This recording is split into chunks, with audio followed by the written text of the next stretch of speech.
Hello everyone, welcome to YouTube channel. This is Aditya Kesharwani, ADTK sir.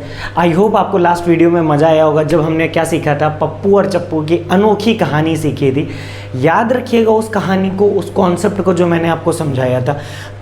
बाकी आज की class में हमारा जो मेन टॉपिक है वो रहेगा रेजोनेंस इफेक्ट और मेसोमेरिक इफेक्ट। याद रखिएगा ऑर्गेनिक केमिस्ट्री में रेजोनेंस इफेक्ट या मेसोमेरिक इफेक्ट बहुत ही 80% केसेस में तो यार इसमें रेजोनेंस इफेक्ट लगते रहता है। कभी हम देखते हैं कि यार ये वाला ज़्यादा स्टेबल कार्बोकेटाइन, ये कार्बन एंड ज़्यादा स्टेबल, सबका रीज़न होता है due to resonance effect, due to mesomeric, due to plus M, due to plus R. तो बहुत सारे आपके आज सवालों के जवाब इस इफेक्ट से मिल जाएंगे। तो प्लीज़ लास्ट तक देखते रहिएगा, बने रहिएगा।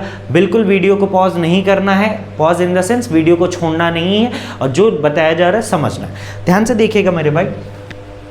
हेडिंग क्या है? रेजोनेंस इफेक्ट और मेसोमेरिक इफेक्ट। सबसे पहले आप डेफिनेशन लिख लो, फिर उसके बाद मैं आपको मतलब इसका समझाता हूँ कि इसका मतलब क्या निकलता है। ठीक है, तो इसका मतलब ये है कि लिखा है रेजोनेंस इफेक्ट और मेसोमेरिक। पहले अगर अपन डेफिनेशन पढ़े तो डेफिनेशन में लिखा है इंक्रीज और decrease in electron density at some position through delocalization is known as resonance effect और मेसोमेरिक इफेक्ट। तो पहले तो एक बात मैं बता देता हूँ कि जब इलेक्ट्रॉन डेंसिटी एक जगह से दूसरी जगह जाती है तो कहीं पे इलेक्ट्रॉन डेंसिटी बढ़ती है तो कहीं पे घटती है। तो इसी इलेक्ट्रॉन डेंसिटी का आना जाना का ही, अगर ये इलेक्ट्रॉन डेंसिटी एक जगह से दूसरे जगह जा रही, डीलोकलाइज कर रही, तो इसी डीलोकलाइजेशन ऑफ इलेक्ट्रॉन डेंसिटी के फेनोमेना को बोलते हैं रेजोनेंस इफेक्ट या मेसोमेरिक इफेक्ट। अब याद रखिएगा मेरे भाई, रेजोनेंस इफेक्ट और मेसोमेरिक इफेक्ट में मैंने स्लैश वर्ड यूज़ किया, मतलब दोनों सेम है, लेकिन मैं बताता हूँ एक छोटा सा माइनर डिफरेंस होता है, बाकी हर जगह वो सेम होता है। आप जनरली बुक्स में पढ़ेंगे या टीचर आपको जो भी पढ़ाते हैं तो जनरली हम कहते हैं वो सेम है, लेकिन एक माइनर सा डिफरेंस होता है। और वो माइनर सा डिफरेंस मैं आपको बताता हूँ आज कि यार एक्चुअल में रेजोनेंस इफेक्ट और मेसोमेरिक इफेक्ट में डिफरेंस क्या है। ध्यान से देखिएगा मेरे भाई, ये कुछ ऐसा सिस्टम है, इसको मैं बना रहा हूँ ब्यूटा 1,3 डाइन। ठीक है, क्या मैं बना रहा हूँ? Buta 1,3 diene. एक सेकेंड रुकिएगा ज़रा। हाँ, आप कंटिन्यू करते। तो ये ब्यूटा 1,3 डाइन है और दूसरा मैं केस ले रहा हूँ बेटा ऐसा सिस्टम। अब मेरे भाई आप मेरे को बताएंगे यहाँ पे अगर मैं ब्यूटा 1,3 डाइन का केस का देखूं तो इसका रेजोनेटिंग स्ट्रक्चर कैसे बन सकता है? ये इलेक्ट्रॉन डेंसिटी इधर गई तो ये इधर गई मेरे भाई, तो क्या बनेगा? इधर यहाँ पाई बॉन्ड, यहाँ से गई है तो पॉजिटिव नेगेटिव। अब किसी ने कहा सर ये तो ठीक है, लेकिन किसी ने कहा कि सर एक तो और भी पॉसिबिलिटी थी। ये पॉसिबिलिटी ये थी कि यहाँ का इलेक्ट्रॉन डेंसिटी भी तो जा सकता है, तो दैट मीन्स ये इधर आए और ये इधर जाए, तो एक और रेजोनेटिंग स्ट्रक्चर बनेगा। और वो रेजोनेटिंग स्ट्रक्चर कुछ इस तरीके से बनेगा, क्या यहाँ पे पॉजिटिव, यहाँ पे नेगेटिव। तो अब मैं तीनों को देखूं रेजोनेटिंग स्ट्रक्चर को, तो एक्चुअली में क्या हो रहा है, इलेक्ट्रॉन डेंसिटी तो माइग्रेट कर रही है, लेकिन अगर मैं नेट इलेक्ट्रॉन डेंसिटी देखूं इस पे या इस पे या इस पे या इस पे, तो नेट इलेक्ट्रॉन डेंसिटी क्या होगी? नहीं बदलेगी। क्यों? पहले एक केस जब रेजोनेटिंग स्ट्रक्चर बनाया यहाँ पॉजिटिव आ गया, दूसरा बनाया तो नेगेटिव, तो रिजल्टेंट हमारा कुछ नहीं लिखना, लेकिन हम यहाँ कहेंगे इलेक्ट्रॉन डेंसिटी तो माइग्रेट की। दैट मीन्स यहाँ पे कौन सा इफेक्ट लग रहा है बेटा? रेजोनेंस इफेक्ट तो लग रहा है। ध्यान से देखिएगा, यहाँ पे रेजोनेंस इफेक्ट है, बट याद रखिएगा यहाँ पे मेसोमेरिक इफेक्ट नहीं है। तो दैट मीन्स मेसोमेरिक इफेक्ट का मतलब होता है कि एक जगह पे किसी एक पोजीशन पे इलेक्ट्रॉन डेंसिटी या तो बढ़नी चाहिए या तो घटनी चाहिए, जो कि इसमें नहीं हो रहा। अब मेरे भाई इसमें देखिए, आप मुझे क्या बताएंगे, क्या डबल बॉन्ड ये इधर से इधर जा सकता है? कभी भी नहीं। क्यों? ऑक्सीजन ऑलरेडी इलेक्ट्रॉन खींच रहा है, तो ये डबल बॉन्ड इधर जाएगा, ये डबल बॉन्ड, तो इसका एक ही पॉसिबल स्ट्रक्चर बनेगा, और वो पॉसिबल स्ट्रक्चर कुछ इस तरीके से बनेगा, ये ऐसा, ये ऐसा। यहाँ पे क्या आएगा? ऑक्सीजन पे नेगेटिव चार्ज, और यहाँ डबल बॉन्ड, ये पॉजिटिव आए। तो यहाँ बेटा आप अगर आप ध्यान से देखें तो यहाँ पे इलेक्ट्रॉन डेंसिटी तो माइग्रेट की, तो दैट मीन्स मैं क्या कहूँगा कि रेजोनेंस इफेक्ट तो यहाँ लग रहा है, बिल्कुल लग रहा है, क्योंकि इलेक्ट्रॉन डेंसिटी तो माइग्रेट की। ठीक है, अब उसके बाद ध्यान से देखिएगा, लेकिन नेट यहाँ पे एक पे इलेक्ट्रॉन डेंसिटी कम होगी और इस पे बढ़ गई, तो इसको बोलेंगे यहाँ पे क्या लग रहा है? मेसोमेरिक इफेक्ट भी लग रहा है। आई होप अब आपको डिफरेंस समझ में आ गया होगा, रेजोनेंस इफेक्ट और मेसोमेरिक। लेकिन पूरे चैप्टर में हम दोनों को सेम मान के चलेंगे, क्योंकि यही एक स्लाइड सा डिफरेंस है, बाकी सारी कहानियाँ सेम है। ठीक है, आई होप अब आपको समझ में आया होगा। अब मेरे भाई ध्यान से देखिएगा, एक काम की बात बोल रहा हूँ यहाँ पे मैं। जैसे हमने लास्ट क्लास में हमने देखा था, लास्ट लेक्चर में हम, इसके लास्ट पहले में यहाँ NH2 था। ध्यान से देखिएगा, या मैं एक और ऐसा स्ट्रक्चर ऐसा भी बनाता हूँ NH2, तो यहाँ पे नाइट्रोजन का लोन पेयर क्या कर रहा है? बेंजीन ये पाई सिस्टम में क्या जा रहा है, इलेक्ट्रॉन डेंसिटी डाल रहा है, तो ये ऐसा जा रहा है, और यहाँ पे भी क्या हो रहा है, ये इलेक्ट्रॉन डेंसिटी पाई सिस्टम में क्या कर रहा है, डाल रहा है। तो पहला केस ये चल रहा था हमारा। दूसरा केस ये भी बनेगा मेरे भाई, यहाँ पे अगर मैं क्या करूँ, यहाँ पे अगर मैं लगा दूँ नाइट्रोबेंजीन, क्या लगा दूं, नाइट्रोबेंजीन लगा देता हूं, N double bond O O minus. तो अगर हम इसका रेजोनेटिंग स्ट्रक्चर की बात करेंगे तो ये अब इस बार देखिएगा बेंजीन की पाई इलेक्ट्रॉन डेंसिटी ऊपर जा रही, मतलब बेंजीन रिंग से दूर जा रही है, ठीक है। अगर इसी में मैं ऐसा सिस्टम भी जोड़ता हूं, अगर ऐसा सिस्टम जोड़ रहा हूं तो मैं, अच्छा यहाँ पे पॉजिटिव चार्ज आएगा मेरे भाई, तो इसमें ये बनाइएगा और आप मुझे बताएंगे कि अब इसमें क्या होगा कि इलेक्ट्रॉन डेंसिटी किधर माइग्रेट करेगी। आपको ये बताना है कि इस सिस्टम में इलेक्ट्रॉन डेंसिटी किधर माइग्रेट करेगी। अगर यहाँ पे क्या लगाया है मैंने, पॉजिटिव चार्ज लगाया बेटा, तो ऑब्वियसली बात है ये पाई बॉन्ड इधर, ये इधर, तो इस सिस्टम में भी हम देख रहे हैं तो पाई से इलेक्ट्रॉन डेंसिटी दूर जा रही है। तो मेरे भाई ध्यान से देखिएगा, यहाँ पे अगर हम देखेंगे तो नेट पाई इलेक्ट्रॉन डेंसिटी इस रिंग में बढ़ रही या इस पाई सिस्टम में बढ़ रही और इसमें भी बढ़ रही, लेकिन इसमें घट रही और इसमें घट रही। तो यहीं से कहानी आती है मेसोमेरिक इफेक्ट की। तो मेसोमेरिक इफेक्ट दो तरीके के होते हैं, एक जो एक ऐसे जो पाई सिस्टम में इलेक्ट्रॉन डेंसिटी बढ़ाते हैं और दूसरे जो पाई सिस्टम से इलेक्ट्रॉन डेंसिटी खींच लेते हैं। तो हेडिंग डालिएगा टाइप्स ऑफ मेसोमेरिक इफेक्ट। अब हेडिंग डालना है आपको टाइप्स ऑफ मेसोमेरिक इफेक्ट। मेरे भाई जो आप हमेशा सीक्वेंस या ऑर्डर लिखते हो, रट्टा मारते हो, मैं आज आपको वो सीक्वेंस कैसे बना होगा वहाँ तक पहुँचाऊँगा। टाइप्स ऑफ मेसोमेरिक इफेक्ट या जिसको रेजोनेंस इफेक्ट। अब हम मेसोमेरिक इफेक्ट ही बार बार पूरा नहीं लिखेंगे। टाइप्स ऑफ मेसोमेरिक इफेक्ट आप चाहे तो लिखना चाहे तो लिख सकते हैं स्लैश करके रेजोनेंस इफेक्ट। तो ध्यान से देखिएगा, मेसोमेरिक इफेक्ट दो तरीके का होता है बेटा।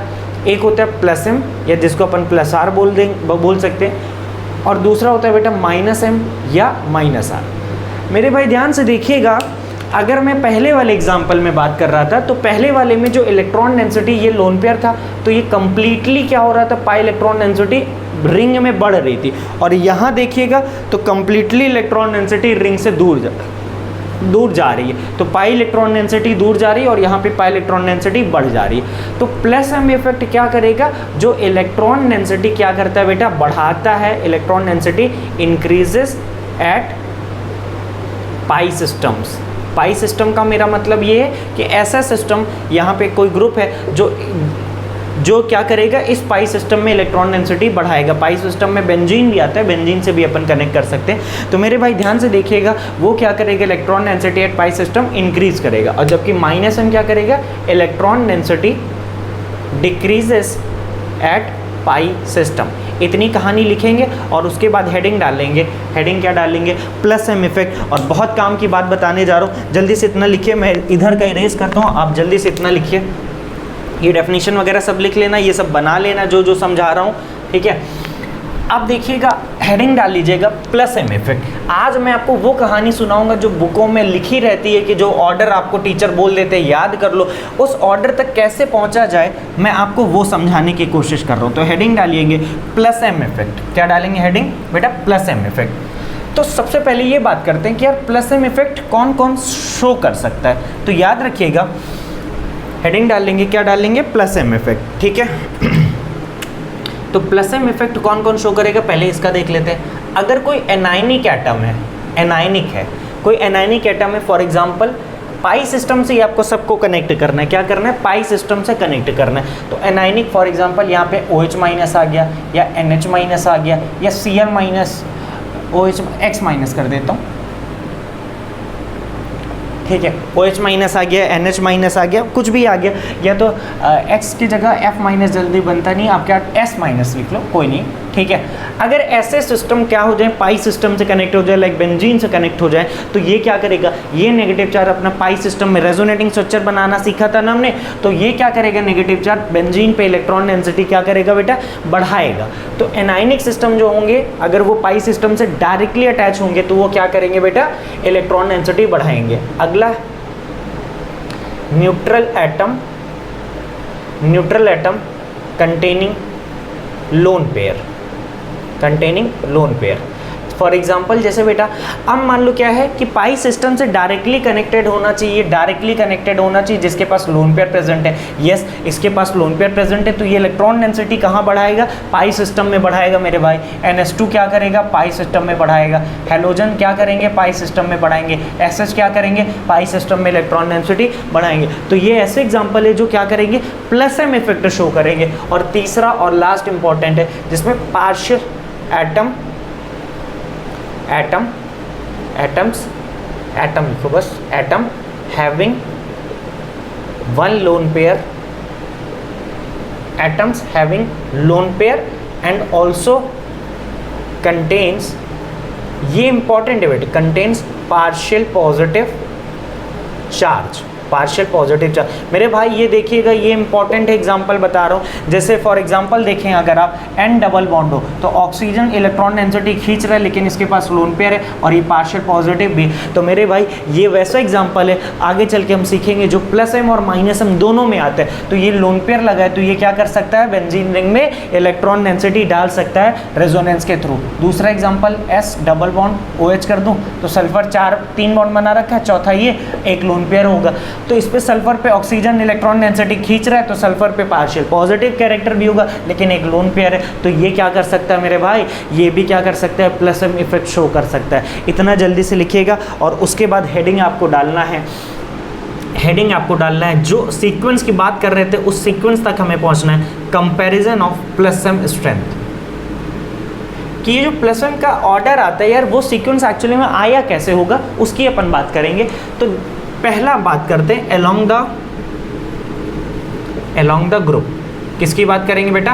अलोंग द ग्रुप की। मेरे भाई ध्यान से देखिएगा, अगर मैं ग्रुप की बात करता हूँ तो सपोज ये पाई सिस्टम ऐसा है जहाँ पे मैं एग्जांपल ले रहा हूँ, फ्लोरीन है बेटा, और ये क्या है? क्लोरीन है, और ये क्या है? ब्रोमीन है, और ये है मेरे भाई आयोडीन है।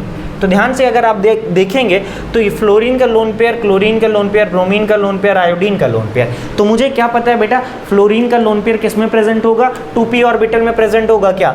और कार्बन जब ये जाएगा तो ये फ्लोरीन क्या करेगा? इसके कार्बन के किस ऑर्बिटल में? 2p ऑर्बिटल में ही जाएगा क्या? तो 2p ओवरलैपिंग होगी। यहाँ पे ओवरलैपिंग 3p 2p हो जाएगी, 3p 2p सॉरी, और यहाँ पे तो 4p 2p हो जाएगी, और यहाँ पे 5p 2p हो जाएगी। तो बेटा सबसे बढ़िया ओवरलैपिंग कौन सी हो रही है? फ्लोरीन के केस में। तो मैं क्या कह सकता हूँ? ये इलेक्ट्रॉन डेंसिटी ज़्यादा बढ़ाएगा एज कम्पेयर टू Cl-Bri। तो अगर मुझे सीक्वेंस लिखना होगा तो सीक्वेंस के अकॉर्डिंग मैं क्या लिख सकता हूँ? फ्लोरीन का क्या होगा? प्लस एम ज़्यादा, देन आएगा क्लोरीन, देन आएगा बेटा ब्रोमीन, देन आएगा आयोडीन। इतनी बात समझ में आई क्या? ये किसका सीक्वेंस मैंने आपको बताया? प्लस एम का। मेरे भाई मैं आपको ऑर्डर तक पहुँचाऊँगा कि यार जो बुक में ऑर्डर लिखा होता है वो कैसे आता है। तो प्लीज़ ध्यान से देखते रहिएगा जो मैं आपको समझाने की कोशिश कर रहा हूँ। तो अगर हम अलोंग द ग्रुप की बात करेंगे तो fluorine, then chlorine, then bromine, then iodine. ठीक है, तो ये पहला था। अब इसके बाद बेटा हेडिंग डालेंगे इन अ पीरियड। कहाँ गया इरेजर मेरा? इरेजर ले गया क्या मेरा? इरेजर भी चुरा लेते हो। पहला था अलोंग द ग्रुप, अगला किसकी बात करेंगे? अलोंग द पीरियड की बात करेंगे। ठीक है, देखते रहिएगा बेटा, बहुत ही काम की बात पहुंचा रहा हूं। वो जो सीक्वेंस होता है वहां तक हमको पहुंचना है। हम कोई चीज़ रटेंगे नहीं, हम समझेंगे कि यार एक्चुअली सीक्वेंस कैसे आया था। और अगर एक बार हमको समझ में आ गया बेटा तो याद रखिएगा, उसके बाद ज़िंदगी भर नहीं भूलता है चीज़ें। अब हेडिंग डाल लेंगे, पहला था अलोंग द ग्रुप, अब बात करेंगे अलोंग द पीरियड की। Along the period. अब मेरे भाई अगर मैं अलोंग द पीरियड की बात करता हूँ तो ध्यान से देखिएगा मेरे भाई, एक पाई सिस्टम है ऐसा जिसमें मैं कनेक्ट कर रहा हूँ NH2 को, और इधर पाई सिस्टम है जिसमें मैं कनेक्ट कर रहा हूँ OH को, और इधर पाई सिस्टम है जिसमें मैं कनेक्ट कर रहा हूँ फ्लोरीन को। तो मेरे भाई आप मुझे देख के बताएंगे कि मुझे पता है नाइट्रोजन का लोन पेयर भी 2p में है, ऑक्सीजन भी 2p में, फ्लोरीन का लोन पेयर भी 2p में। लेकिन अब अगर जब अलोंग द पीरियड की बात होती है तो याद रखिएगा डिसाइडिंग फैक्टर कौन होगा? अब जब क्योंकि ओवरलैपिंग तो सब में 2p हो गई, तो अब डिसाइडिंग फैक्टर होता है बेटा इलेक्ट्रोनेगेटिविटी। तो इलेक्ट्रोनेगेटिविटी फ्लोरीन की ज़्यादा है, तो भैया अगर इसकी इलेक्ट्रोनेगेटिविटी ज़्यादा है तो ये अपना लोन पेयर किसी को देना नहीं पसंद करेगा, क्योंकि इलेक्ट्रोनेगेटिव एटम क्या करते हैं? खींचना चाहते हैं, देना नहीं चाहते। तो कौन ईजिली रेजोनेंस करेगा? ये करेगा क्या? तो मैं ऑर्डर लिखना चाहूँ तो मैं लिख सकता हूँ कि NH2 का ज़्यादा होगा, देन OH का आएगा, देन किसका आएगा मेरे भाई, फ्लोरीन का। तो ये किसका ऑर्डर आया, प्लस M का ऑर्डर आया क्या, किसका ऑर्डर आया, जल्दी से बताएंगे, प्लस M का आया क्या। समझ आया कि नहीं समझ आया, आपको ये बताना है समझ आया। अब उसके बाद देखो ये हमारा सेकंड था। अगर मैं थर्ड की बात करता हूँ, ध्यान से देखते रहिएगा, ध्यान से देखना है आपको, ये सेकंड था। अब मैं थर्ड की बात करता हूँ, neutral versus anionic, neutral versus anionic, ठीक है। आपको ये बताना है मेरे भाई, अगर मैं एक कोई न्यूट्रल स्पीसीज लेता हूँ, जैसे सपोज ये O- है, ये OH है, ठीक है। अब ये भी इसके पास नेगेटिव चार्ज है, लाइक इसको अगर जोड़ दो किससे, बेंजीन से या पाई सिस्टम से, किसी से भी ऐसा, ये पाई सिस्टम से ऐसा जोड़ो, ऑक्सीजन नेगेटिव चार्ज, ये पाई सिस्टम से जोड़ा तो ये क्या है, OH। अब मेरे भाई आप मेरे को बताएंगे कहाँ पे डीलोकलाइजेशन ज़्यादा तेज़ी से होना चाहिए। लास्ट क्लास में भी मैंने आपको पप्पू चप्पू की कहानी सुनाई थी, जहाँ पे मैंने एक NH2 लिया था और एक CS2 माइनस क्या था, चप्पू था जो 40 साल का था, उसको एक बार दिखी थी वो तेज़ी से भागेगा। तो ये एनायन है, ये एनायन थोड़ा अनस्टेबल है, तो ये क्या करेगा, ज़्यादा तेज़ी से रेजोनेंस करेगा, तो ये इधर ज़्यादा तेज़ी से, ये इधर कम तेज़ी से। तो मेरे भाई मैं कह सकता हूँ अगर न्यूट्रल वर्सेस एनाइनिक में देखेंगे तो हमेशा याद रखना एनाइनिक का क्या हो जाएगा, न्यूट्रल से प्लस M ज़्यादा होगा, होना चाहिए कि नहीं होना चाहिए, प्लस M। तो अगर मैं आपसे पूछूं O- है, OH है, NH है, NH2 है और NH- है, ये A है, ये B है, ये C है, ये D है। तो मेरे भाई आप ध्यान से देखेंगे, पहले तो हम देख लेंगे कि भैया जो एनाइनिक है वो सबसे ज़्यादा होगा। अब एनाइनिक में O- भी NH- है, तो हम क्या देखेंगे उसके बाद, इलेक्ट्रोनेगेटिविटी। तो D की इलेक्ट्रोनेगेटिविटी कम होगी, देन आ जाएगा A। अब इन दोनों में इलेक्ट्रोनेगेटिविटी वापस से, देन C, देन बी। तो ऑप्शन आंसर क्या आ जाएगा, DACB। क्या आंसर आ जाएगा, DACB, ठीक है। ये थर्ड फैक्टर था। अब चौथा फैक्टर की बात करते हैं जो कि इंपॉर्टेंट है। चौथा फैक्टर क्या है हमारा, bond polarity and steric effect. ध्यान से देखिएगा मेरे भाई, जब प्लस माइनस आई की बात कर रहे थे तब भी मैंने इसका कॉन्सेप्ट थोड़ा सा आपको बताया था, bond polarity and steric effect. चौथा क्या है, ये कंपैरिजन का पॉइंट चल रहा है। अभी इन सब को मैं एक साथ मिला दूंगा तो आपका देखना ऑर्डर तैयार हो जाएगा बन के। चौथा हेडिंग आपको क्या डालना मेरे भाई, bond polarity and steric effect. बहुत सारी गर्मी हो रखी है यहाँ पे, तो bond polarity and steric effect, steric effect. मेरे भाई आप मुझे ये बताएंगे, ये OH है और ये क्या है, OR है। मैंने आपको माइनस साइन में भी बताया था कि यहाँ पे क्या होगा, स्टेरिक हिंड्रेंस, ये ऑक्सीजन, ये R है। तो इन दोनों में स्टेरिक हिंड्रेंस होने की वजह से इसका क्या होता है, S कैरेक्टर बॉन्ड एंगल बढ़ जाता है। बॉन्ड एंगल बढ़ने से क्या होता है मेरे भाई, हिंड्रेंस की वजह से, स्टेरिक इफेक्ट की वजह से इन दोनों में क्या होता है, रिपल्शन होता है। रिपल्शन होने की वजह से क्या होता है, बॉन्ड एंगल बढ़ते हैं और बॉन्ड एंगल बढ़ने की वजह से इस बॉन्ड में S कैरेक्टर बढ़ जाता है और S कैरेक्टर बढ़ने की वजह से इलेक्ट्रोनेगेटिविटी बढ़ जाएगी। तो इसकी इलेक्ट्रोनेगेटिविटी अगर ज़्यादा है तो ये अपना लोन पेयर ईजिली नहीं दे पाएगा। तो इसमें अगर हम देखें तो ये वाला क्या हो जाएगा, इसके कंपेरिजन में ज़्यादा हो जाएगा, प्लस M ज़्यादा हो जाना चाहिए कि नहीं। इसी तरीके से मैं अगर आपसे पूछूँ NH2 वर्सेस NHR में, तो आपके हिसाब से क्या होना चाहिए, प्लस M का सीक्वेंस। तो बच्चा बोल देगा NH2 का किससे ज़्यादा होगा मेरे भाई, NHR से ज़्यादा होना चाहिए कि नहीं होना चाहिए, होना चाहिए, बिल्कुल सही बात है। और अगला पॉइंट मैं बोल रहा हूँ, फिफ्थ है और लास्ट पॉइंट है, इफेक्ट ऑफ एडजेसेंट ग्रुप।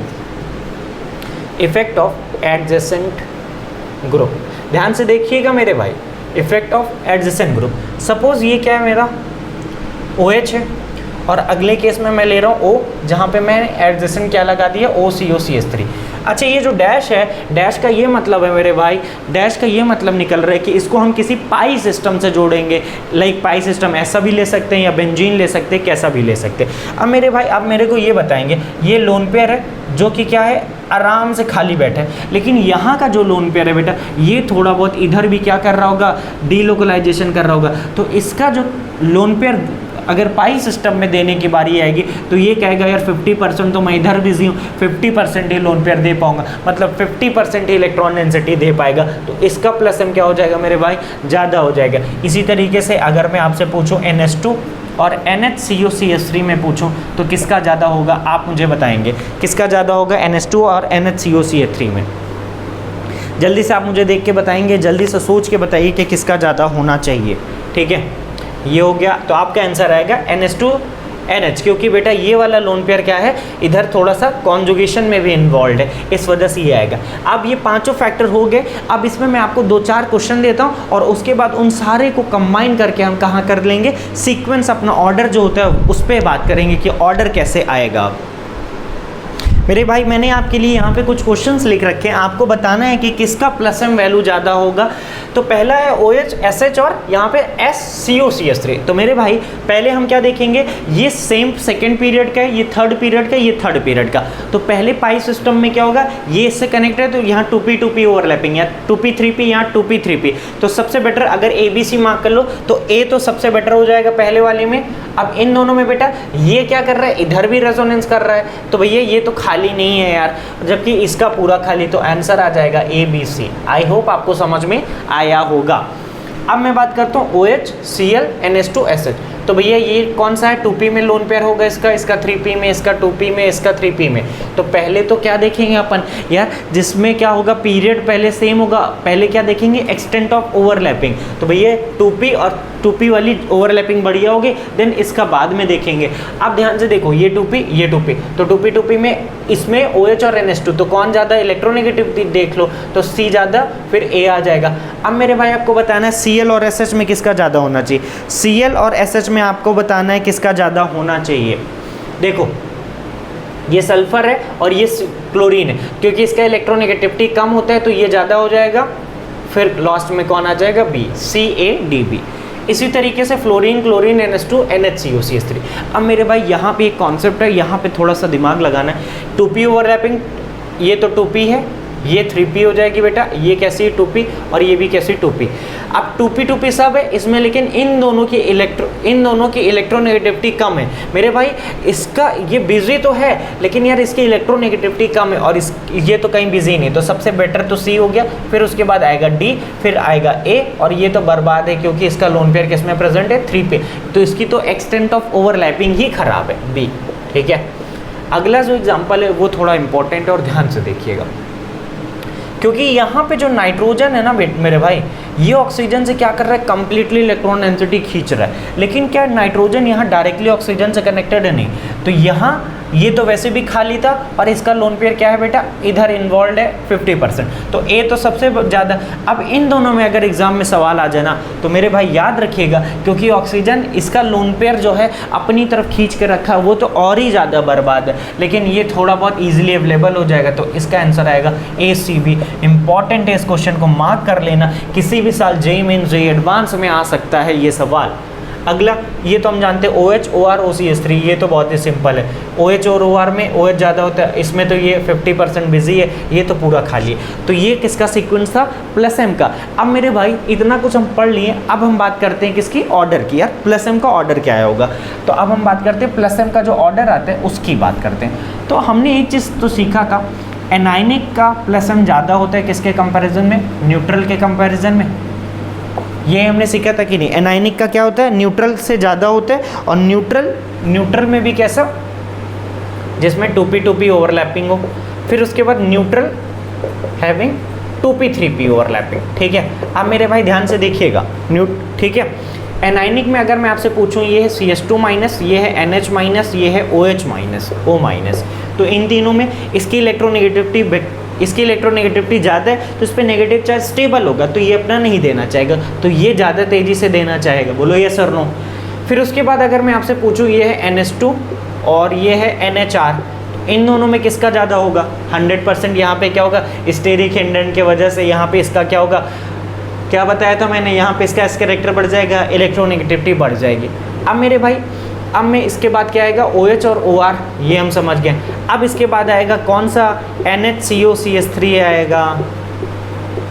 आएगा कि नहीं आएगा, रुक जाना, कुछ गड़बड़ कर दिए आई थिंक एक जगह वापस एक बार चेक करो कि ये सीक्वेंस सही लिख रहा हूँ कि नहीं लिख रहा हूँ। यहाँ पे आई थिंक एक क्वेश्चन में अपन ने गड़बड़ कर दी थी, वो इसमें आया था क्या, नहीं सब ठीक है, कोई दिक्कत नहीं बेटा, सब सही है। NHCOCH3, फिर आएगा भैया OCOCH3, एंड लास्ट में आ जाएगा अपना फ्लोरीन, फिर आएगा क्लोरीन, फिर आएगा ब्रोमीन, फिर आएगा आयोडीन। यही सारे क्वेश्चंस तो ही देखे, क्वेश्चंस को मैंने कंबाइन करके ये ऑर्डर हमारा किसका आता है बेटा, प्लस एम का। अब आपको रट्टा नहीं मारना पड़ेगा, आप समझ जाएंगे। NH2 और OCS इसमें कंपैरिजन करेगा तो इसका 50% बिजी, इसमें कंपैरिजन करेगा तो भैया इसका 50% बिजी, इसमें कंपैरिजन करेगा तो इसकी इलेक्ट्रोनेगेटिविटी ज़्यादा होने की वजह से ये इजीली अपना लोन पेयर दे सकता है। तो ये किसका सीन था, प्लस एम की कहानी थी, जिसमें मैंने आपको समझाया प्लस एम। याद रखिएगा इनकी एप्लीकेशन बहुत इंपॉर्टेंट है। तो अभी हम प्लस एम पढ़ें, अब इसके बाद हम माइनस एम पढ़ेंगे, फिर उन दोनों को पढ़ के उनका थोड़ा एप्लीकेशन करेंगे, फिर उसके बाद हाइपर कॉन्जुगेशन जो हमारा लास्ट इफेक्ट बच रहा है उसको पढ़ने के बाद हम ओवरऑल देखेंगे इंडक्टिव, हाइपर कॉन्जुगेशन, मेसोमेरिक, तीनों को मिला के देखेंगे कि स्टेबिलिटी पे क्या फ़र्क पड़ेगा। जल्दी से इतना आप लिखिए, उसके बाद मैं आपको माइनस एम की कहानी सुनाता हूँ। मेरे भाई ध्यान से देखिएगा, मैं आपको अब समझाने जा रहा हूँ माइनस एम इफेक्ट, जो कि इम्पॉर्टेंट है। और याद रखिएगा, मैं आपको ऑर्डर याद करने के लिए कभी नहीं कहूँगा, तो जो मैं समझाने जा रहा हूँ उस पर थोड़ा सा गौर फरमाइएगा और देखिएगा। अगर मैं एग्जांपल लेता हूँ माइनस एम इफेक्ट मुझे समझाना है, तो फॉर एग्जांपल ये हमने ले रहा हूँ C डबल बॉन्ड OH। तो क्योंकि मुझे पता है कार्बन और ऑक्सीजन में ऑक्सीजन की इलेक्ट्रोनेगेटिविटी ज़्यादा होगी, तो जो बॉन्ड का इलेक्ट्रॉन का माइग्रेशन होगा वो इधर से इधर होगा। दैट मीन्स ये एक ऐसा ग्रुप है जो पाई इलेक्ट्रॉन डेंसिटी को अपनी तरफ क्या कर रहा है, खींच रहा है। फॉर एग्जाम्पल जैसे एक केस ये हो गया, और हम ऐसा भी हमने पढ़ा था क्या, C double bond of benzaldehyde, तो इसका रेजोनेटिंग स्ट्रक्चर बनाया था तो ये ऊपर जा रहा था। तो ऐसे ग्रुप जो पाई इलेक्ट्रॉन डेंसिटी को विड्रॉ करते हैं वो ग्रुप क्या कहलाते हैं, माइनस एम कहलाते हैं। अब ध्यान से देखिएगा माइनस एम कौन कौन से ग्रुप हो सकते हैं, तो ध्यान से देखिएगा, इसका मैं 3 कंडीशन बता रहा हूँ। माइनस एम ग्रुप होने के लिए क्या चाहिए, एम्प्टी पी ऑर्बिटल चाहिए। क्या क्या हो सकता है, एम्प्टी पी ऑर्बिटल, या तो एम्प्टी क्या हो बेटा, डी ऑर्बिटल हो उसके पास, एम्प्टी डी ऑर्बिटल हो, या तो उसके पास एम्प्टी पाई स्टार ऑर्बिटल हो। मेरे भाई आप ध्यान से देखिएगा, इंपॉर्टेंट बात ये शुरू होती है, जो पाई स्टार की कहानी, इसकी बात बहुत ही ज़्यादा इंपॉर्टेंट है, ये कहानी सुनिएगा। अच्छा, जैसे एम्प्टी पी ऑर्बिटल का फॉर एग्जांपल, जैसे मेरे भाई BH2 आपने पढ़ा होगा, तो इसके पास बोरोन के पास ऑर्बिटल खाली है, ठीक है। एम्प्टी डी ऑर्बिटल का जैसे क्लोरीन है, क्लोरीन के पास भी डी ऑर्बिटल खाली होता है। Pr2 है, इसके पास भी, PMA3 है, इसके पास भी डी ऑर्बिटल खाली है। अब एम्प्टी पाई स्टार ऑर्बिटल का क्या मतलब निकलता है, ध्यान से देखिएगा, प्लीज़ ध्यान से देखिएगा। आपने केमिकल बॉन्डिंग में मॉलिक्यूलर ऑर्बिटल थ्योरी पढ़ रखी है क्या? अगर आपने मॉलिक्यूलर ऑर्बिटल थ्योरी पढ़ रखी है तो देखिएगा A double bond B type का सिस्टम है, जिसमें मैं क्या कह रहा हूँ, electronegativity of B is greater than A। अगर इलेक्ट्रोनेगेटिविटी B की ज़्यादा है तो A पे कौन सा चार्ज आएगा, पार्शियल पॉजिटिव आएगा, और इस पे पार्शियल नेगेटिव। तो अगर याद रखिएगा, अगर किसी सिस्टम में एक पाई बॉन्ड बन रही है, क्या है, पाई बॉन्ड, तो याद रखना आपने पढ़ा होगा MOT में, अगर एक सिग्मा बनता है तो एक उसका सिग्मा स्टार होता है। तो अगर ये पाई बन रहा है तो एक इसका क्या रहा होगा बेटा, पाई स्टार रहा होगा क्या। और याद रखिएगा पाई स्टार हमेशा क्या होगा, खाली होगा। क्या होगा, पाई स्टार खाली होगा। और पाई स्टार खाली है तो जब ये क्या करेगा, इलेक्ट्रॉन डेंसिटी को, पाई इलेक्ट्रॉन डेंसिटी को कहाँ लेता है, अपने पाई स्टार ऑर्बिटल में क्या करता है, लेता है। अब यहाँ से मैं आपको सीक्वेंस की तरफ ले चलता हूँ कि सीक्वेंस माइनस एम का कैसे आएगा। तो मैं आपको एक बात बताता हूँ, वो बात कुछ ऐसी है कि हमेशा याद रखिएगा, अगर किसी के पाई स्टार खाली है किसी के पास, तो उसकी जो टेंडेंसी होती है इलेक्ट्रॉन लेने की वो ज़्यादा होती है किसके कंपैरिजन में, पी ऑर्बिटल, उसकी ज़्यादा होती है किसके कंपैरिजन में, डी ऑर्बिटल के कंपैरिजन में। एंड देन डी ऑर्बिटल की ज़्यादा होती है इलेक्ट्रॉन लेने की tendency as compare to p orbital. ये लिख लेना, tendency to accept a pair of electron. याद रखिएगा, बहुत ही ज़्यादा pair of electron. I don't think so कि आपको किसी ने ये बात बताई होगी। एक्चुअली में केमिकल बॉन्डिंग की पार्ट है, लोग पूरा बताते ही नहीं, कॉन्सेप्ट खा जाते हैं वो लोग, और ये कॉन्सेप्ट केमिकल बॉन्डिंग से है, आपको बॉन्डिंग में पढ़ना चाहिए। लेकिन कोई बात नहीं, अब मैं बताता हूँ, ध्यान से देखिएगा। अगर पाई स्टार में भी कैसे, सपोज अगर किसी पे नाइट्रोजन है और कार्बन है, और इस पे पार्शियल पॉजिटिव चार्ज, इस पे पार्शियल पॉजिटिव चार्ज, तो बेटा कौन इलेक्ट्रॉन ज़्यादा खींचना चाहेगा, नाइट्रोजन ज़्यादा इलेक्ट्रोनेगेटिव होता है देन कार्बन। तो अगर अब मैं सीक्वेंस लिखूँ तो नाइट्रोजन पे अगर पार्शियल पॉजिटिव है और वैकेंट कौन सा ऑर्बिटल होगा, पाई स्टार, तो ये सबसे ज़्यादा खींचेगा। देन कार्बन पे अगर पार्शियल पॉजिटिव है और वैकेंट कौन सा ऑर्बिटल हो, ये खींचेगा। देन उसके बाद डी ऑर्बिटल हमारे आ जाएंगे, अब देन लास्ट में आ जाएगा पी ऑर्बिटल। तो ये कहानी होती है। अब यहाँ पे मैं किस पे चलूँगा, अब मैं इस पे चलूँगा, बात करूँगा किस पे, सीक्वेंस पे कि यार इसका जो ऑर्डर आता है वो ऑर्डर कैसे आता है, तो मेरे भाई ध्यान से देखिएगा। तो सबसे पहले जो आता है वो क्या आता है, NO2। कैसे, ये आपको पाई बॉन्ड दिख रहा है क्या, ये पाई बॉन्ड दिख रहा है ना, तो इसका एक पाई स्टार भी खाली होगा और नाइट्रोजन पे कौन सा चार्ज है, यहाँ पे पॉजिटिव चार्ज भी, तो मतलब ये इलेक्ट्रॉन डेंसिटी बहुत ही ज़्यादा खींचेगा। फिर उसके बाद आता है साइनाइड, C ट्रिपल बॉन्ड है, कार्बन पे पार्शियल पॉजिटिव चार्ज भी और पाई स्टार ऑर्बिटल भी खाली है मेरे भाई, खाली है कि नहीं खाली है। अब उसके बाद आता है बेटा CHO, C double bond H, क्योंकि कार्बन और ऑक्सीजन है तो कौन सा ऑर्बिटल खाली है, पाई स्टार खाली है, और यहाँ पे देखो नाइट्रोजन है और यहाँ पे ऑक्सीजन, तो ये क्या करता है, इलेक्ट्रॉन ज़्यादा खींचेगा, खींचने की वजह से यहाँ पार्शियल पॉजिटिव आएगा। फिर उसके बाद क्या आता है, कीटोन। मैंने आपको पिछले क्लास में भी समझाया था जब मैं -I पढ़ा रहा था, जो यहाँ पे पार्शियल पॉजिटिव कैरेक्टर आएगा तो ये R ग्रुप क्या करेगा, उसको इलेक्ट्रॉन डेंसिटी दे देगा, तो पार्शियल पॉजिटिव जो इलेक्ट्रॉन की कमी हो रही थी वो फुलफिल कर दे रहा है, तो यहाँ पे उतना ज़्यादा पार्शियल पॉजिटिव कैरेक्टर आ ही नहीं रहा है। तो मेरे भाई अगर आपको क्या चाहिए, सपोज ये हमारा A double bond B type का सिस्टम है, तो हमको चाहिए A पे जो पार्शियल पॉजिटिव आ रहा है, अगर पार्शियल पॉजिटिव चार्ज इंक्रीज है, अगर यहाँ पे जितना इलेक्ट्रॉन की कमी होगी वो उतने उसका क्या होगा, -m की पावर उतनी ही क्या होगी, ज़्यादा होगी, मतलब इलेक्ट्रॉन लेने की एक टेंडेंसी उतनी ही ज़्यादा होगी। तो एल्डिहाइड, फिर आता है कीटोन, और मेरे भाई उसके बाद आता है हमारा ईस्टर, क्यों समझाता हूँ मैं, ठीक है। और उसके बाद आता है कार्बोक्सिलिक एसिड, और उसके बाद हमारा आता है लास्ट में अमाइड। क्योंकि मेरे भाई ध्यान से देखिएगा, ये क्या कर रहा है, ये जो रेजोनेंस कर रहा है ये इधर से कर रहा है, तो जो थोड़ा बहुत कार्बन पे पार्शियल पॉजिटिव आ रहा होगा वो क्या करेगा, उसको घटाएगा। लेकिन यहाँ OR है और यहाँ क्या है, OH, तो OR और OH में ये तो ज़्यादा ही, इसका क्या होता है, इसका -I भी लगता है, मतलब इसकी इलेक्ट्रोनेगेटिविटी थोड़ी सी बढ़ जाती है। OR और OH में आपको मैंने समझाया था इसके पहले भी, तो ये क्या करेगा, उतना ज़्यादा इलेक्ट्रॉन डेंसिटी नहीं देगा जितना OH देगा, तो यहाँ पे थोड़ा बहुत पार्शियल पॉजिटिव रह जाएगा। और इन दोनों में अगर कंपैरिजन करें तो ऑक्सीजन, ये नाइट्रोजन, इलेक्ट्रोनेगेटिविटी देख लेंगे, ये ऑक्सीजन ये कम देगा तो कम यहाँ पार्शियल पॉजिटिव थोड़ा बहुत रहेगा, ये तो आराम से पूरा इलेक्ट्रॉन डेंसिटी डाल देगा, तो यहाँ पार्शियल पॉजिटिव बचेगा ही नहीं। और उसके बाद आता है हमारा, इनके बाद आएगा D ऑर्बिटल, किसके पास खाली होता है, क्लोरीन के पास। फिर P ऑर्बिटल किस पे खाली होता है, BH2, बोरोन के पास। तो ये हमारा सीक्वेंस आ गया किसका, -m का सीक्वेंस आ गया। आया क्या समझ आपको, ये आया -m का सीक्वेंस। ये कहानी थी किसकी, +m और -m की। अब हम बात करेंगे किसके, इसके एप्लीकेशन के बारे में, कि यार अगर मैं इसके एप्लीकेशन के बारे में बात करूंगा तो जल्दी से इतना लिखिएगा, मैं इसको इरेज करता हूं और अब हेडिंग आपको अब पढ़ाने जा रहा हूं, एप्लीकेशन ऑफ मेसोमेरिक इफेक्ट। अब देखिएगा मैं आपको पढ़ाने जा रहा हूँ एप्लीकेशन ऑफ मेसोमेरिक इफेक्ट, जिसमें सबसे पहले स्टेबिलिटी ऑफ इंटरमीडिएट। ध्यान से देखिएगा, इसमें मैं ज़्यादा एग्जांपल नहीं लूँगा, मैं एग्जांपल कब लूँगा, जस्ट इसके बाद हम जैसे एक इसका एप्लीकेशन और पढ़ेंगे और यहाँ पे ये मेसोमेरिक खत्म होगा। उसके बाद हमारा एक लास्ट जो इलेक्ट्रॉनिक इफेक्ट बचा है वो कौन सा है, हाइपर कॉन्जुगेशन। उसको पढ़ने के बाद उन तीनों को कंबाइन करके लगभग हम 100 क्वेश्चन सॉल्व करेंगे, 100 क्वेश्चन सॉल्व करने वाले। चलो इसमें एक ही एग्जाम्पल मैं लूँगा और एक एग्जाम्पल से समझेंगे चीज़ों को। ध्यान से देखिएगा, ये कार्बन पॉजिटिव और यहाँ पे मैं ले रहा हूँ कार्बन पे नेगेटिव चार्ज। ध्यान से देखते रहिएगा मेरे भाई, कार्बन पे पॉजिटिव तो ये क्या है, 6 इलेक्ट्रॉन है, मतलब ये इलेक्ट्रॉन डिफिशिएंट सिस्टम है,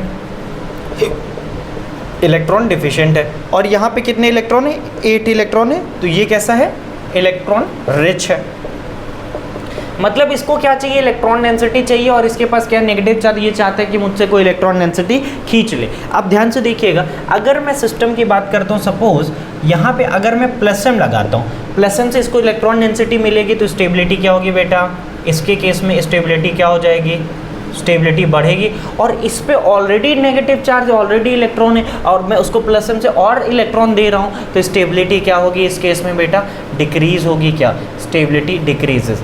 लेकिन अगर सेम चीज़ मैं उल्टा करता हूँ, अगर मैं -m लगाता हूँ, -m टाइप के ग्रुप, तो यहाँ पे क्या है, इलेक्ट्रॉन ऑलरेडी कम है, और -m लगाने का मतलब इलेक्ट्रॉन और खींच रहे उससे, तो स्टेबिलिटी क्या हो जाएगी बेटा, स्टेबिलिटी घट जाएगी। और यहाँ पे कैसा चार्ज है, एक्सेस पे चार्ज है, अगर उससे मैं खींच लूँगा, एक्सेस पे किसी पे चार्ज है, तो स्टेबिलिटी बढ़ जाएगी। तो अगर मैं कंक्लूजन की बात करूँ तो ध्यान से देखिएगा, स्टेबिलिटी इंक्रीज। ध्यान से देखिएगा, अगर मैं कंक्लूजन की बात करता हूँ तो stability of carbocation, stability of carbocation मतलब C+ is directly proportional to +m and inversely proportional to -m। समझ में है? मतलब कार्बोकेटाइन के केस में क्या होगा, उसको इलेक्ट्रॉन डेंसिटी चाहिए, कौन देता है, +m, और -m क्या करता है, खींच लेता है। तो ये आएगा स्टेबिलिटी ऑफ कार्बोकेटाइन। अगला क्या आएगा, स्टेबिलिटी ऑफ कार्बेनाइन की अगर मैं बात करूं मेरे भाई, तो कार्बेनाइन का मतलब ऑलरेडी इलेक्ट्रॉन रिच है, उस नेगेटिव चार्ज मतलब एक्सेस में इलेक्ट्रॉन, तो उससे मैं इलेक्ट्रॉन विड्रॉ करूंगा। कौन विड्रॉ करते हैं, -m, और अगर उसको मैं और देता हूं वो डीस्टेबलाइज होगा। तो इस सीक्वेंस को याद रखिएगा। समझ में आई बात? अगर मैं एग्जाम्पल लेता हूँ, फॉर एग्जाम्पल ध्यान से देखिएगा, क्या ले लूँ एग्जाम्पल में, कौन सा एग्जाम्पल लूँ, चलो ध्यान से देखो। ये है कार्बन, यहाँ पे मैं लगा रहा हूँ OMe, ठीक है, कार्बन है OMe लगा रहा हूँ, और एक है कार्बन पे नीचे OMe लगा रहा हूँ। और दूसरा एग्जांपल में मैं यहाँ पे ले रहा हूँ, कार्बन है पॉजिटिव, इसमें मैं C डबल बॉन्ड H लगा रहा हूँ, और यहाँ है कार्बन पे नेगेटिव, यहाँ पे मैं C डबल बॉन्ड H लगा रहा हूँ। अब मेरे भाई ध्यान से देखिएगा, यहाँ पे ये इलेक्ट्रॉन कैसा डिफिशिएंट है, तो ये लोन पेयर क्या करेगा, इसके साथ रेजोनेंस, दैट मीन इसका क्या लग रहा है, +m लग रहा है। अब यहाँ पे क्या है भैया, ऑलरेडी ये इलेक्ट्रॉन रिच है और इसको इलेक्ट्रॉन दूंगा, तो यहाँ पे ये +m लगने की वजह से स्टेबलाइज हो रहा है, क्या स्टेबलाइज हो रहा है, स्टेबलाइज, स्पेलिंग देख लेना, स्टेबलाइज।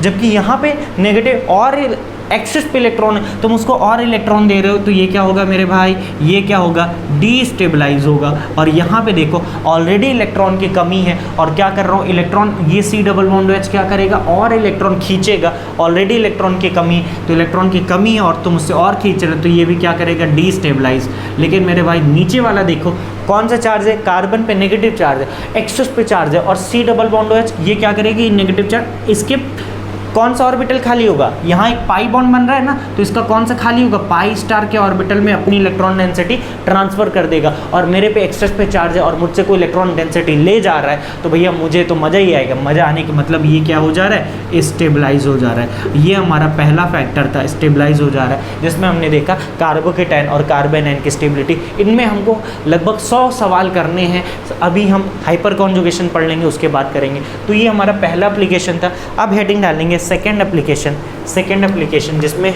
जल्दी से इतना लिख लीजिए। अब हम एप्लीकेशन में ये सेकेंड एप्लीकेशन, हेडिंग डालिएगा इफेक्ट ऑन पाई सिस्टम। क्या डालेंगे, effect on pi system. Pi system में एक्चुअली में क्या इफेक्ट पड़ेगा वो हमको समझना है, ठीक है। Effect on pi system, heading डालिएगा, आपने हेडिंग डाल रखी होगी। अब सेकेंड एप्लीकेशन हमारा है effect on pi system. Pi system भी दो तरीके के होंगे, एक नॉर्मल एल्कीन वाला और एक हमारा बेंजीन वाला। ध्यान से देखते रहिएगा मेरे भाई, कैसा सिस्टम। पाई सिस्टम में क्या +m का और -m का क्या फ़र्क पड़ेगा वो हमको देखना है। क्या देखना है, +m और -m का क्या फ़र्क पड़ेगा। फॉर एग्जांपल जैसे एल्कीन मान लो, यहाँ पे मैंने कोई एल्कीन ली है और एल्कीन पे मैंने क्या लगाया, OMe लगा दिया, तो मुझे पता है ये क्या करेगा, रेजोनेंस करेगा। तो कहीं ना कहीं इस पाई सिस्टम में इलेक्ट्रॉन डेंसिटी क्या होगी, बढ़ेगी क्या। और मैंने आपको थोड़ा सा स्टार्टिंग में बताया था, इलेक्ट्रोफाइल और न्यूक्लियोफाइल। न्यूक्लियोफाइल वो होते हैं जिस पे इलेक्ट्रॉन डेंसिटी ज़्यादा होती है। तो इस पाई सिस्टम में इलेक्ट्रॉन डेंसिटी ज़्यादा हो गई, इलेक्ट्रॉन डेंसिटी बढ़ गई, तो ये अब पाई सिस्टम कैसा बन जाएगा, न्यूक्लियोफिलिक बन जाएगा। क्या न्यूक्लियोफिलिक बनेगा कि नहीं, न्यूक्लियोफिलिक बनेगा कि नहीं, हाँ या ना, न्यूक्लियोफिलिक बनेगा कि नहीं। तो ये कैसा हो जाएगा, न्यूक्लियोफिलिक। अच्छा एक चीज़ और मैं आपको थोड़ा सा बताता हूँ, जो हमारा एल्कीन है वो 3 तरीके के एल्कीन पाई जाएगी। जो एल्कीन है मेरे भाई वो 3 तरीके की पाई जाएगी। एक होगी इलेक्ट्रॉन रिच एल्कीन, पहला जो हमारा टाइप है वो है इलेक्ट्रॉन रिच एल्कीन, और दूसरा हमारा टाइप रहेगा इधर नॉर्मल एल्कीन, और तीसरा है हमारा इलेक्ट्रॉन डिफिशिएंट एल्कीन।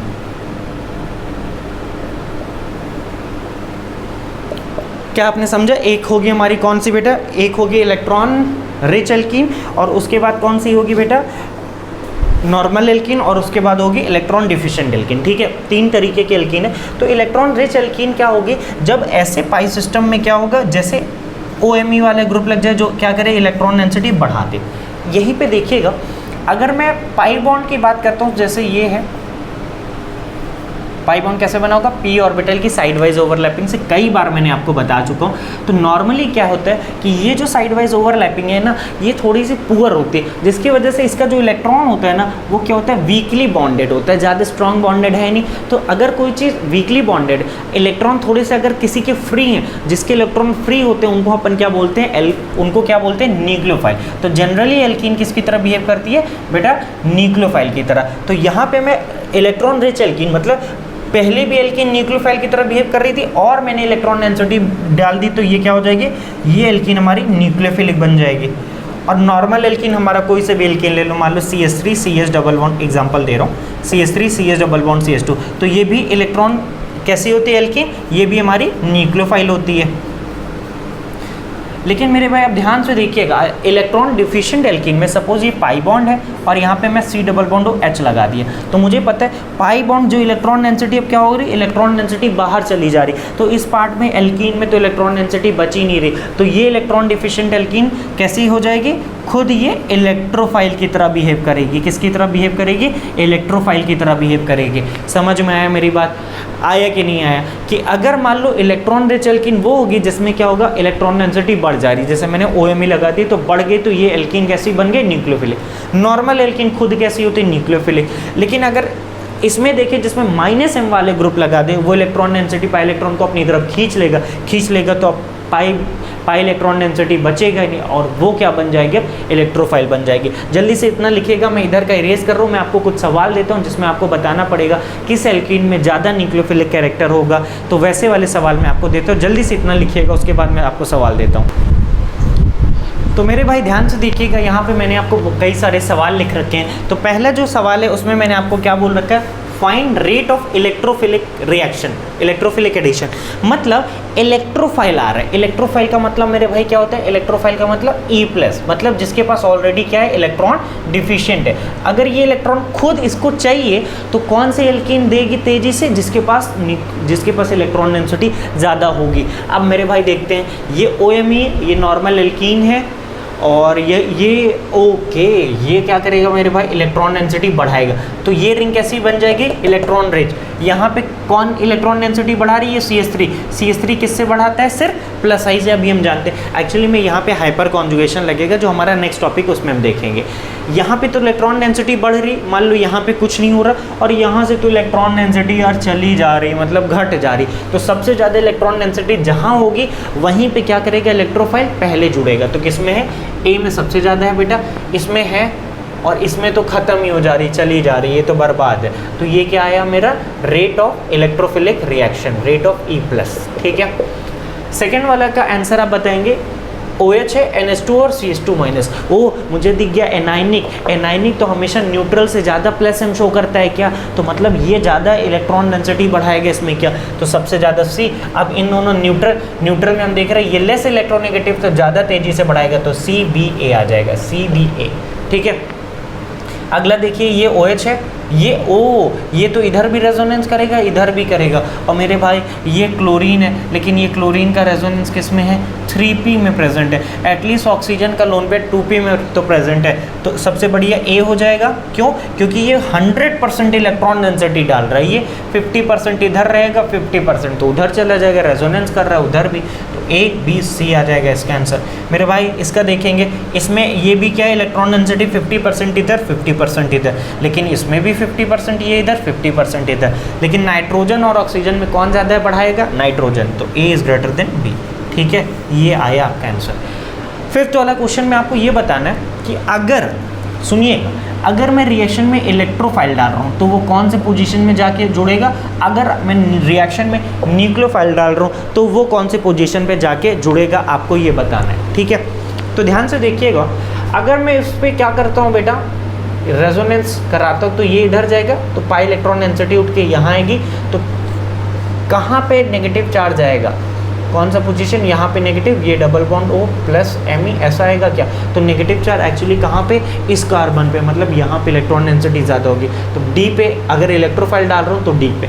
लेकिन अगर मैं NO2 देख रहा हूँ तो NO2 क्या करेगा, इलेक्ट्रॉन खींचेगा। तो क्या कैसे खींचते हैं, ये पाई बॉन्ड उठ के यहाँ आता है तो पॉजिटिव चार्ज यहाँ आएगा, मतलब यहाँ पे इलेक्ट्रॉन की कमी होगी, तो न्यूक्लियोफाइल आएगा तो कहाँ जुड़ेगा, बी पोजीशन में। तो ये इसका क्या हुआ, फाइनल आंसर।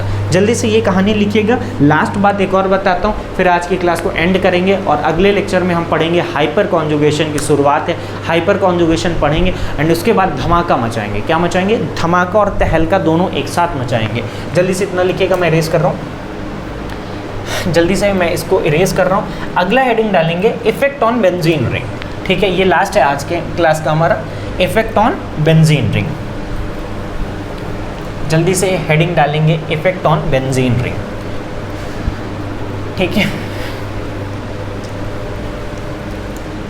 हाँ मेरे भाई ध्यान से देखिएगा, मैंने क्या बोला हेडिंग डालने को, effect on benzene ring, effect on benzene ring. तो बेंजीन में दो टाइप का इफेक्ट होता है।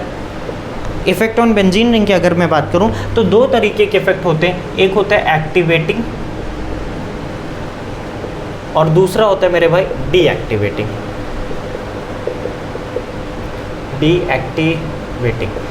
तो मैं आपको जनरली बताता हूँ, जो हमारी बेंजीन होती है, जनरली ये जो हमारी बेंजीन है, बेंजीन में 3 पाई सिस्टम प्रेजेंट है, पाई बॉन्ड प्रेजेंट है। तो जनरली एल्कीन जो होती है वो खुद कैसी होती है, न्यूक्लियोफाइल। तो किसके साथ रिएक्शन करेगी, इलेक्ट्रोफाइल के साथ करेगी रिएक्शन। किसके साथ, मतलब इलेक्ट्रोफाइल आएगा रिएक्शन करने, तो मतलब E+ आएगा।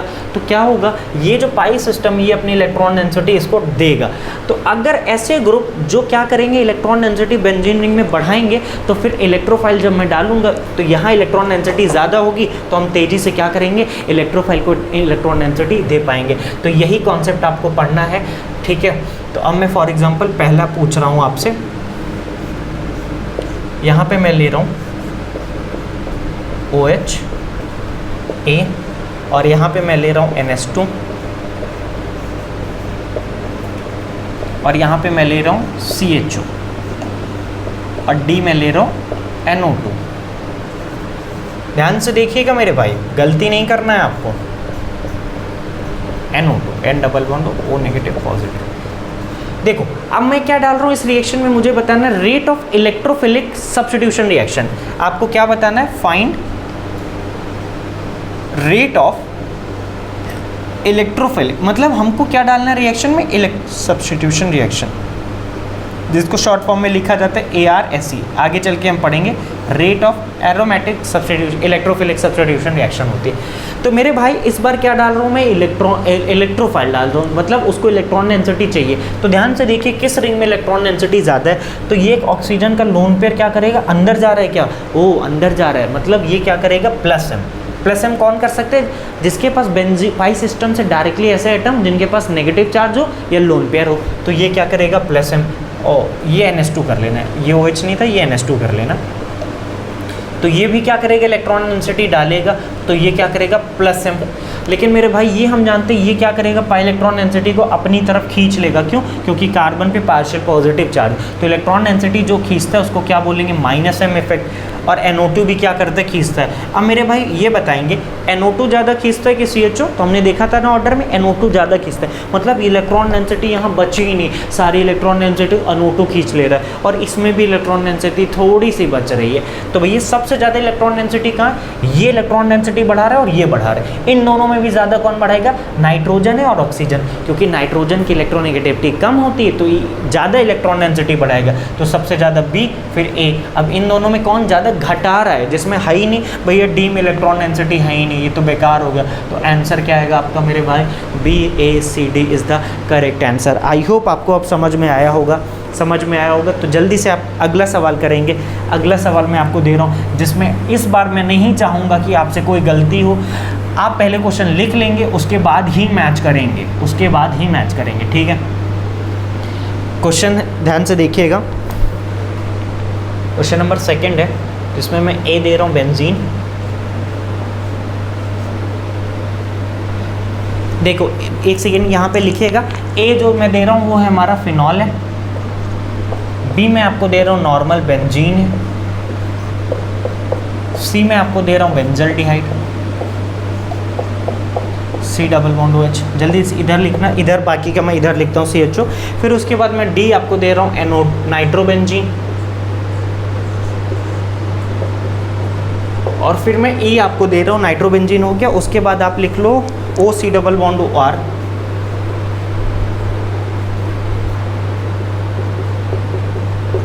और उसके बाद मैं दे रहा हूँ आपको C double bond OR। ABCDEF, इसमें आपको मेरे भाई क्या बताना है, rate of find rate of electrophilic, इधर लिख लेना, find rate of electrophilic substitution reaction. मतलब इस बार भी वही सवाल आपको बताना है कि इलेक्ट्रोफाइल को मैं डाल रहा हूँ तो किस रिंग में इलेक्ट्रॉन डेंसिटी ज़्यादा है, यही आपका सवाल है। किस रिंग में इलेक्ट्रॉन डेंसिटी ज़्यादा है, एक्चुअली में यही आपका सवाल है, जल्दी से बताएंगे। देखो यहाँ पे ऑक्सीजन का लोन पेयर क्या करेगा, इलेक्ट्रॉन डेंसिटी बढ़ाएगा, तो इसका कौन सा इफेक्ट हुआ, प्लस एम से इलेक्ट्रॉन डेंसिटी बढ़ेगी रिंग में।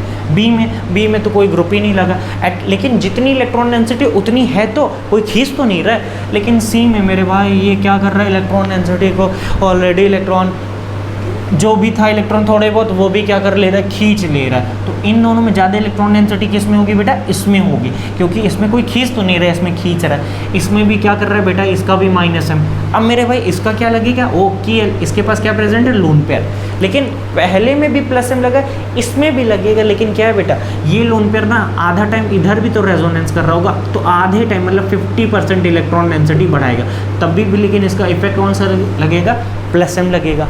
और इसका क्या लगेगा, ओ यहाँ पे तो कार्बन पार्शियल पॉजिटिव चार्ज है तो इलेक्ट्रॉन खींचेगा तो कौन सा इफेक्ट, -m लगेगा। अब इलेक्ट्रॉन कौन कौन बढ़ा रहा है, ए बढ़ा रहा है, और ए और ई में भी कौन ज़्यादा बढ़ाएगा बेटा, ए ज़्यादा बढ़ाएगा, फिर आ जाएगा ई। अब घटा कौन सा, अब देखो बाकी डी हो गया, सी हो गया, और एफ क्या हो रहा है, इलेक्ट्रॉन घटा दे रहे हैं। एटलीस्ट बेंजीन पे इलेक्ट्रॉन जितना उतना रहेगा, तो उसके बाद आ जाएगा बी। अब देखो सी, डी और एफ में कौन सबसे ज़्यादा घटा रहा है, NO2 का इफेक्ट सबसे ज़्यादा होता है खींचने का, तो इलेक्ट्रॉन डेंसिटी उस वाले रिंग में तो है ही नहीं, मतलब डी में तो इलेक्ट्रोफाइल जाएगा ही नहीं। उसके बाद इन दोनों में कौन ज़्यादा खींचता है बेटा, एल्डिहाइड ज़्यादा खींचता है ना, तो इस इलेक्ट्रॉन डेंसिटी बचेगी ही नहीं, तो फिर सबसे ज़्यादा कौन हो जाएगा, एफ, फिर उसके बाद हो जाएगा सी, फिर फाइनली क्या आएगा, डी।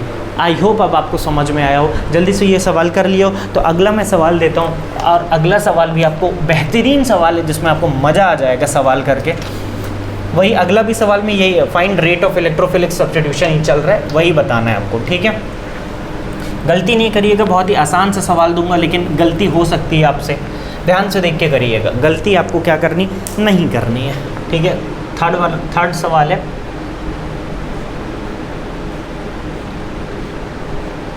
ये है ऑक्सीजन और ये है C डबल बॉन्ड बेंजीन। मेरे भाई इस बार इस बेंजीन रिंग को मैं कह रहा हूँ A और इस बेंजीन को कह रहा हूँ B।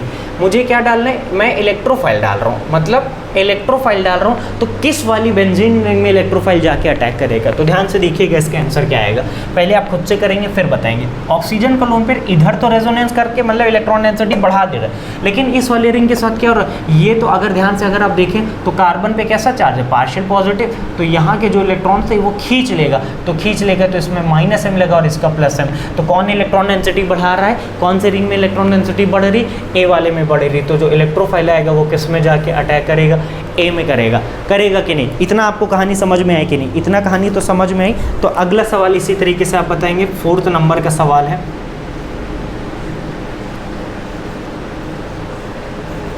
ये सवाल दे रहा हूँ, ध्यान से देख के करिएगा। ये OH है मेरे भाई और ये SH, ये A रिंग है और ये B रिंग है।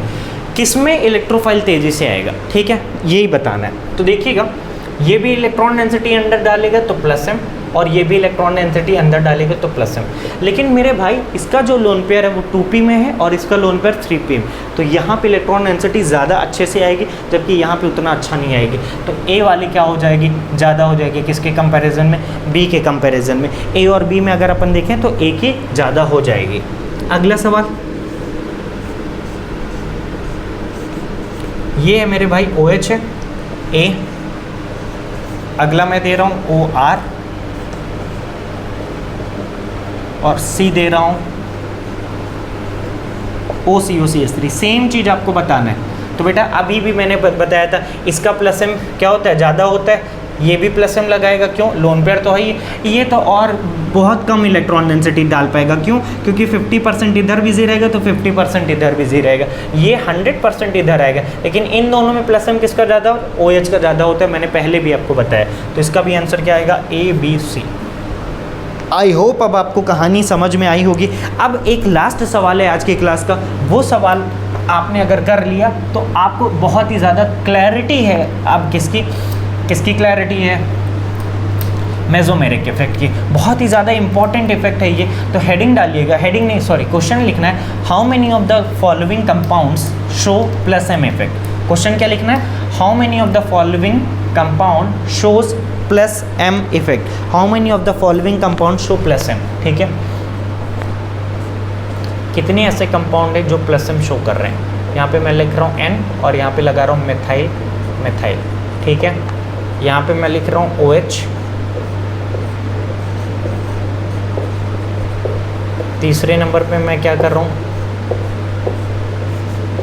क्लोरीन लगा रहा हूँ। ध्यान से देखिएगा, एक हो गया OH हो गया, एक क्लोरीन हो गया। अब ध्यान से देखिएगा, एक पे मैं क्या लगा रहा हूँ, OCOCH3, और जस्ट अगले वाले फिफ्थ में मैं क्या लगा रहा हूँ, C double bond OCH3। Six वाले में मैं क्या लगा रहा हूँ, S double bond CH3। Seventh वाले में मैं क्या लगा रहा हूँ, ध्यान से देखिएगा, सेवन्थ में मैं देख के बताता हूँ। सेवन्थ में आप लगा लो, हाँ, साइनाइड लगा लो। बहुत ही प्यारा सा सवाल मैंने बनाया है। अगले में आप लगा लेंगे NHCOCH3।